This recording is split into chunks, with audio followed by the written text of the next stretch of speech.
আসসালামু আলাইকুম।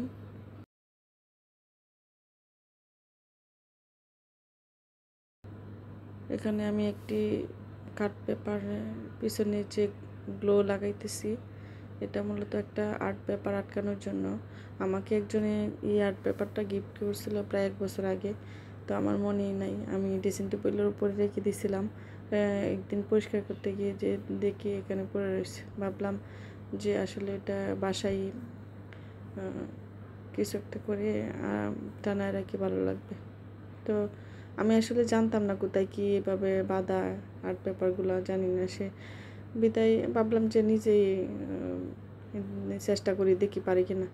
তো আমার বাসায় যে কার্টুন ছিল ওইটাই কেটে মাপ মতো কেটে নিয়ে তারপর আমি ওইটার সাইডে যে ফ্রেম, একটা মানে সিনারি যে ফ্রেম করে ওই রকমভাবে আমি কার্ট পেপারটাকে কেটে নিয়েছি।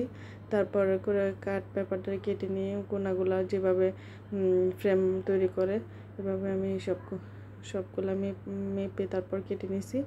কেটে নেওয়ার পরে আমি যে গ্লো গান দিয়ে এভাবে আটকে দিতেছি।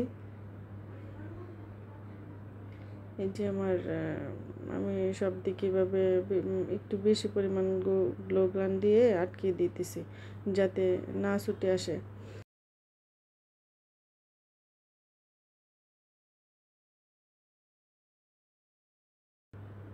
আসলে ইচ্ছা থাকলে অসম্ভবকে সম্ভব করা যায়, মানুষ বলে।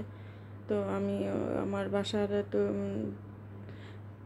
কিছু আইটেম দিয়ে ভাবলাম যে আসলেও টাকা না খরচ করে দেখি কীভাবে এটা ইউজ করা যায়।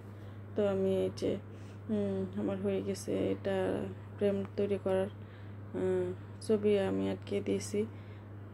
তো এখানে পিছনে আমি টানানোর জন্য সুতা নিছি, তারপর গাম দিয়ে একটা পেপার উপরে দিয়ে এভাবে আটকে নিতেছি যাতে চটে না যায়। অনেক সময় সুতার মধ্যে গামগুলা মানে বেশি ভালোভাবে আটকে নেয়, এই জন্য আমি পেপার দিয়ে আটকে নিতেছি।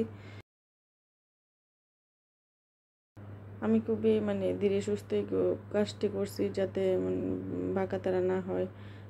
একটু সময় নিয়ে দেখেন, কেউ হয়তো বা হুটহাট করে বুঝতে পারবে না যে এটা কীভাবে বানাইছে, কে ভাববে এটা ভেবেই নিবে যে বাজার থেকে হয়তো বা প্রেম এইভাবে কিনে আনছে।